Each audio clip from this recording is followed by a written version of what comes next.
எல்லோருக்கும் வணக்கம். பெரியோர்களே, சகோதரர்களே, சகோதரிகளே, இன்றைய நன்னாளில் எல்லோரும் நன்றாக இருப்போம். இறைவனை வேண்டிக் கொள்கிறேன். இப்பொழுது நேற்றைய தினம் மேச ராசியில் லக்னமாக அமைந்து கேது இருந்தால் என்ன பலன் என்று பார்ப்போம். இன்று ரிஷப ராசி லக்னமாக அமைந்து லக்னத்தில் கேது அமர்ந்தால் என்ன பலன் என்பதை பார்ப்போம். நண்பர்களே, ரிஷபத்தில் கேது லக்னபாவாக அமைந்து கேது அமர்ந்த பலன் என்னன்னு பாத்தீங்கன்னா, ரிஷபம் என்பது காலச்சக்கரத்துக்கு 2வது வீடு, 1, 2. இது பூமி ராசியாக இருக்கிறது. இப்ப இதே ரிஷபம்ங்கிறது ஸ்திர ராசியாகவும் இருக்கு. அது சுக்கிரனுடைய வீடாகவும் இருக்கு. அந்த சுக்கிரனே ரிஷபத்துக்கு 2, 6 கூடியவனும் ஆகிறாரு.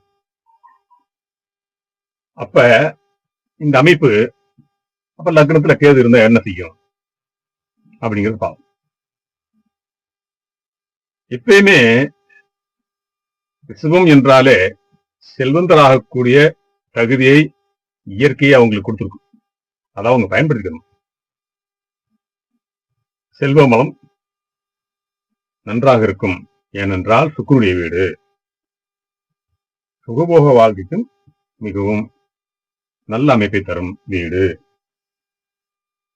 இது பூமி ராசியா இருக்கிறதுனால எல்லா காரியங்களையும் அமைதியா இருந்து சாதிப்பாங்க.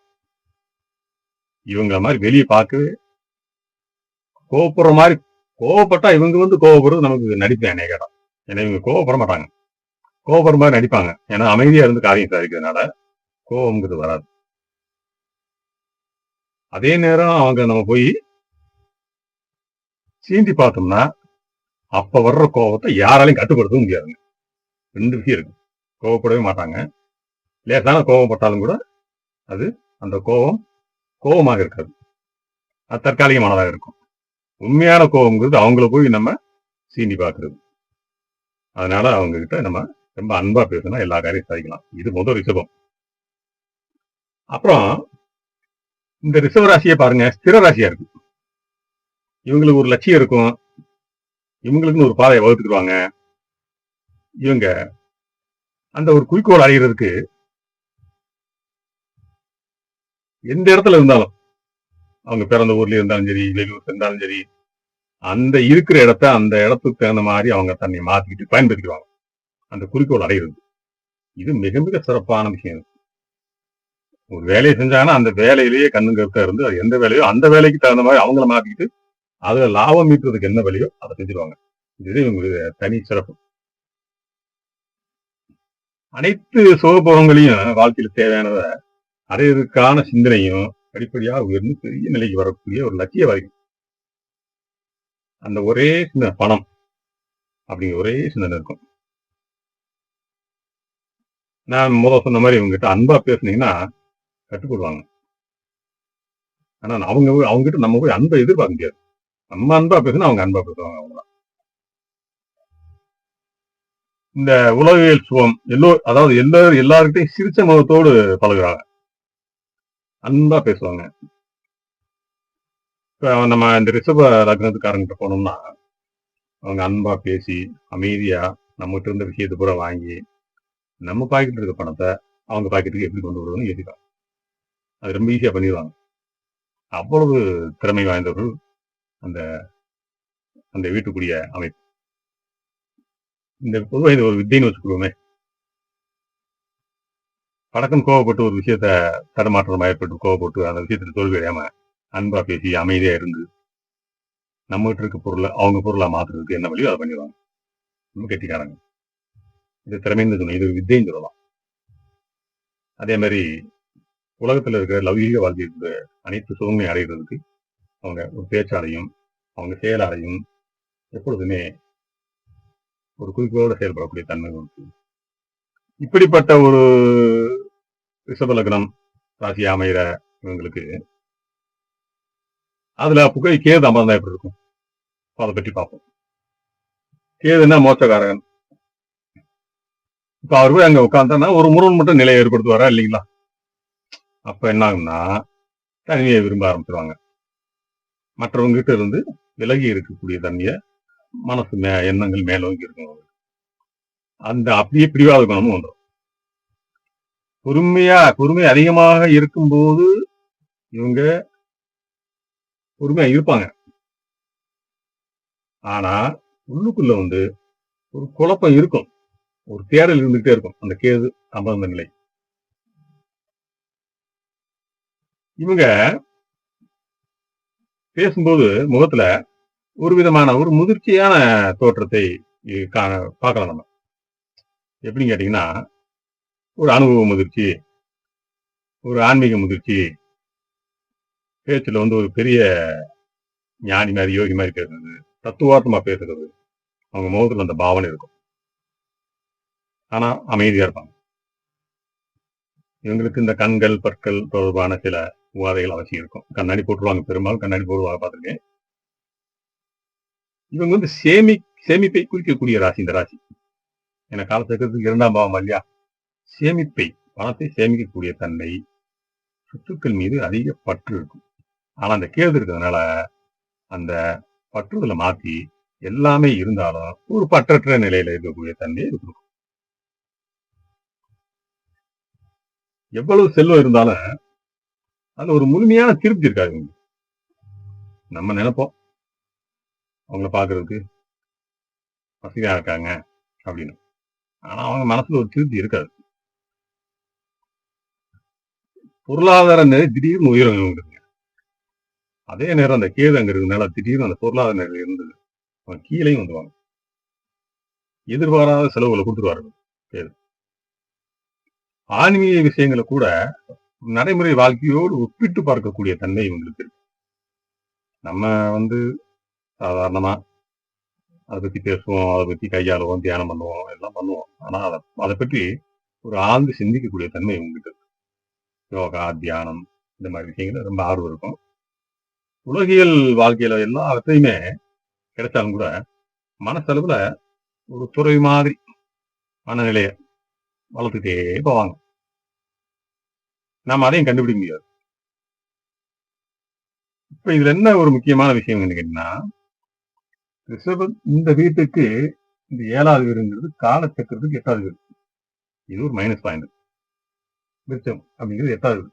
ஆனா லக்னத்துக்கு 7ஆம் வீடா இருந்தாலும் காலச்சக்கரத்துக்கு 8வது வீடு. இவங்களுக்கு வந்து இந்த இவங்க சந்திக்கக்கூடியவங்க திருமண வாழ்க்கையும் சரி, தொழில் கூட்டாளியும் சரி, இவங்க எல்லாம் இதுல எல்லாம் கொஞ்சம் பிரச்சனை சந்திப்பாங்க. இவங்க தனிமையா தொழில் செய்யறது நல்லது. இது பொதுவானது. காலச்சக்கரத்துன்னு சொல்றது பொதுவானது. ஒரு அதிருப்தி இருக்கும். இவங்க கிட்ட நல்லா பழகுவாங்க. ஆனா கொஞ்சம் அதிருப்தியோட போவாங்க போகும்போது. அதே நேரத்துல சுக்கிரன் ஒரு நல்ல நிலையில இருந்தா அதை மாத்திடும். எப்படி இருந்தாலும் மன வாழ்க்கையில ஒரு முழுமையான திருப்திய மனசு கிடைக்காது. இந்த உலக சுகங்களை பூரா அனுபவிச்சாலும் கூட அதுல சிக்கிட்ட மாதிரி தெரியாது. ஒரு மன பக்குவத்தை கொடுத்துரும் இந்த கேது. அது இல்லாம இருக்க முடியாது அப்படின்னு நம்ம சொல்லுவோம். இங்க எல்லாமே இருக்கும். இல்லைனாலும் சந்தோஷம், இருந்தாலும் சந்தோஷம். இப்ப பாருங்க, இந்த இவ்வளவு பிரச்சனைகள் இருக்கும்போது இந்த குரு இந்த ரிஷப லக்னத்தை ராசி அமைஞ்ச கேது அங்க இருக்காரு. அவரை இந்த குரு பார்த்தா, குரு 8 பண்ணக்கூடியவர். குரு லக்னத்துக்கு ஒரு பக்கம் நன்மை செய்வார், ஒரு பக்கம் தீமை செய்வார், ஒரு பக்கம் நன்மை செய்வார். 2 விதமா செய்யக்கூடிய தன்மை இந்த ராசிக்காரங்களுக்கு இருக்கு. இது லாபஸ்தானம் சொல்லுவாங்க, மறைவிடம் சொல்லுவாங்க. இந்த லக்னத்தில் இருக்க கேதுவை பாக்குறப்ப இந்த கேதுவால் ஏற்படக்கூடிய குறைகளை பூரா போக்கி அந்த விஷத்தன்மையை போக்கி எல்லாத்தையும் மாற்றி ஒரு சுபத்துவத்தை கொடுப்பார் குரு.